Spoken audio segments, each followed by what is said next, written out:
at welcome sa ating MathGaling channel. Sa video ito, aalamin natin kung paano mag-factor ng difference of squares. At meron tayong mga halimbawa para makita ninyo kung paano gawin. Ready na ba kayo? Madali lang to. Okay? So, kunin niyo na ang inyong kwaderno at isulat ito, sabayan niyo ako sa pag-solve. Ready? Okay, so first example natin para sa factor, para sa difference of squares. So, unang example natin, meron tayong x squared minus 49. Review muna natin kung ano yung perfect squares. Okay? So, pag sinabi nating square, ito yung numero na minultiply sa kanyang sarili dalawang beses. So, halimbawa, meron tayong 1 squared. Ang ibig sabihin, hindi 1 times 2. Ang ibig sabihin, minultiply mo ang 1 sa kanyang sarili dalawang beses. So, ito, ang ibig sabihin nito, 1 times 1 is 1. Okay? Tapos, meron tayong 2 squared. Ano naman yan? Hindi, 2 times 2 equals 4. Nagkataon lang na ito ay 2 pero hindi siya 2 times 2. Ibig sabihin, multiply mo ang 2 sa kanyang sarili dalawang beses. So, meron tayong 3 squared. Hindi siya 3 times 2. Kung hindi, magiging 3 times 3. So, i-multiply mo ang numero sa kanyang sarili dalawang beses. So, 3 times 3 is 9. So, 4 squared, meron tayong 4 times 4. Ano ang 4 times 4? 16. Okay? Tapos, 5 squared. Ano yung 5 times 5?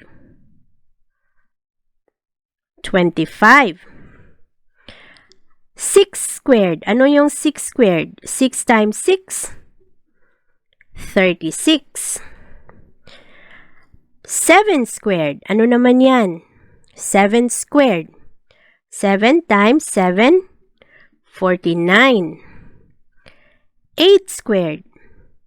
8 times 8, 64. 9 squared. Magiging 9 times 9, 81. Tapos, 10 squared is 10 times 10, 100. Okay? So, itong mga numerong ito na nasa kanan, ito yung tinatawag na perfect square number. Okay? Perfect square numbers ito. Ito lahat. 1, 4, 9, perfect square. Dahil ito yung mga resulta kapag minultiply mo ang mga numerong ito sa kanilang sarili dalawang beses. So, ano ang factors ngayon ng x squared minus 49? Okay. Madali lang. Kunin mo ang factor ng x squared, x at x. Tapos, sabi natin, ang 49 ay, ano yung 49 kanina? Perfect square, ang 49 ay 7 times 7. Diba? 7 times 7. So, ilagay natin dito 7 at 7. Ngayon, ano ang operation? Plus at minus lang. Okay? Palaging plus at minus. Dahil ito ay perfect square or difference of squares. Okay? So, plus and minus.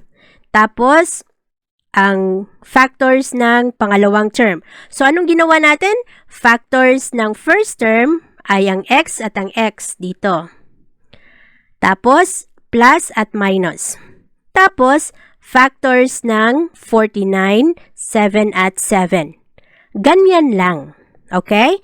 Kapag gusto nyo naman na i-check, pag gusto ninyong i-check kung tama ba ang factor na ito, gawin nyo lang, i-distribute nyo lang. Tingnan natin, ha? X times x is x squared. Tapos, x times negative 7x. Negative 7 is negative 7x.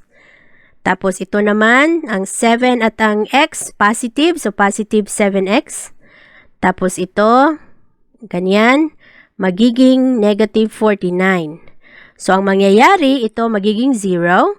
So, x squared minus 49. So, ganyan lang ang pattern. So, kunin mo lang ang factors ng first term at ang factors ng second term, tapos plus at minus lang ang nasa gitna. Okay? Subukan natin sa ibang example. So, second example natin, pwede ko nang burahin to. Kung gusto ninyong isulat sa inyong notebook o sa inyong papel, i-pause nyo lang ang video, tapos isulat ninyo. Okay? So, erase ko na muna ito. I-pause nyo lang. Balikan nyo lang mamaya o kaya sulat nyo lang. Tapos, gawin ninyo ng mag-isa para makapag-practice kayo. Okay? So, second example tayo. So, second example. Okay. So, meron tayong x squared minus 64. Okay. Ano ang factors ng x squared? X at x. Okay? Ano ang factors ng 64? Ang 64 kanina, 8 times 8, di ba? 8 times 8 is 64. So, plus, minus, 8 at 8. Ganyan lang.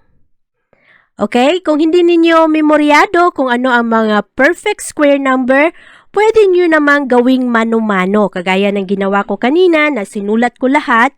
So, sabi ko kanina, 1 squared equals 1. 2 squared is 2 times 2, 4, hanggang sa lumaki yung numero. Kung hindi ninyo memoryado. So, hanggang sa maging 11 squared, so magiging 121, or 11 times 11 is 121.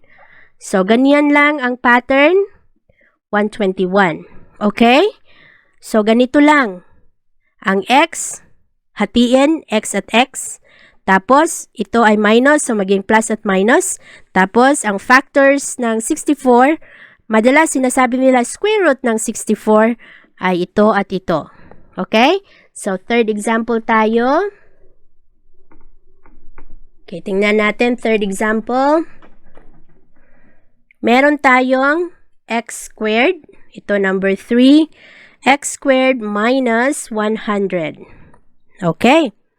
Alam na natin na ang factors ng x squared or ang square root ng x squared, kasi merong ibang guro ang gusto nila kunin mo ang square root ng x squared. So, pwede rin naman. Pareho lang ang ideya. Okay? So, ang hatiin mo ang x at ang x squared, so x at x. Okay? So, gawin na lang natin sa format na madali nang i-check. Ganyan. So, x at x. Tapos, ang gitna na minus, ito ay magiging plus at minus. Tapos, ang 100. Ano ang factors ng 100 na perfect square? Ito, perfect square ito, pero ito ay factors ng 10 at 10. Ang 100 ay product ng 10 at 10. Okay? So, yan na yung answer mo. So, ito lang, hatiin ang x squared at ang x squared. Tapos, plus at minus. Tapos, ang 100 ay 10 times 10. Okay? So, yan na yung answer mo for number 3. Tapos, yung number 4 naman, tingnan natin, yung meron namang kasama ang x squared. So, paano gagawin? Para sa number 4, meron tayong 4x squared minus 1. Okay. So, hahatiin mo ngayon ang 4. So, ito magiging 2x. Ito rin magiging 2x. Okay. So, ang square root ng 4 ay 2. O kaya, ang factors ng 4 ay 2 at 2. Kasi kailangan pareho sila. So, 2 at 2. Tapos, yung x at x. Pagkatapos, plus and minus, di ba? Plus and minus. Tapos, ano yung factors ng 1? 1 at 1. Yan na yung answer mo. Okay? So, number 5. Dito na natin isulat yung number 5. Meron tayong 16 x squared minus 9. Okay. So, ang 16, factors ng 16, x. So, ang 16 is a perfect square number kanina, di ba? Pag meron tayong 4 squared is 4 times 4, yan ay 16. Oh, hindi niyo makita sa board. Teka lang. So, 4 times 4 is 16. So, itong, erase na muna natin ito. Okay. So, ang 16x squared magiging 4x at 4x. Kasi 4 times 4 is 16. X times x is x squared. Tapos, plus at minus. Palaging plus at minus dahil dito negative ito eh. So, kailangang difference of 2 squares. So, plus at minus. Tapos, ang 9, ano yung 9? 3 at 3. Ganyan lang. Okay? Tapos, para sa number 6, example 6 tayo. Meron tayong 9x squared minus 25. Ang factors ng 9 o kaya ang square root ng 9 ay 3x. Ito, 3 at 3. Ang 9, 3 at 3. Tapos, ang x squared is x at x. Tapos, plus at minus agad. Tapos, ang 25 ay 5 times 5. So, plus 5 minus 5. Yan na yung answer. Okay? So, mabilis lang. Pero, kailangan na sa problems na ganito, kabisado ninyo kung ano yung perfect square number. So, pwede naman yung sa iba, ang kinukuha nila ganito, kinukuha nila yung square root at yung square root. Okay? So, halimbawa sa first example natin, ganyan yung pamamaraan nila. So, depende kung saan kayo komportable. Ang mahalaga naman sa math ay tama ang lahat ng inyong process, ang inyong method. Basta wala kayong nilabag na batas ng math. So, balikan natin yung first example, x squared minus 49. So, madalas, ang ginagawa ng iba, kinukuha nila yung square root ng first term at square root ng last term. Ito ay kung kabisado nyo na ang square root. So, ang mangyayari, magiging x dito at x. Tapos, agad-agad, plus at minus. Tapos, ito pala. Ito. Ganyan. Tapos, yung square root of 49 is 7 at 7.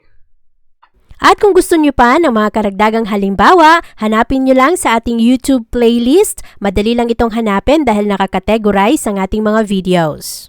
At kung meron pa kayong mga gusto na topic, ay mag-iwan lang ng comment sa baba ang inyong mga topic suggestion para sa mga susunod nating videos. Maraming salamat! Geometry, algebra, iba pa sa lingwahe, English, Tagalog, Bisaya. Ikaw ba ay nalilito? Hindi ka sigurado sa sagot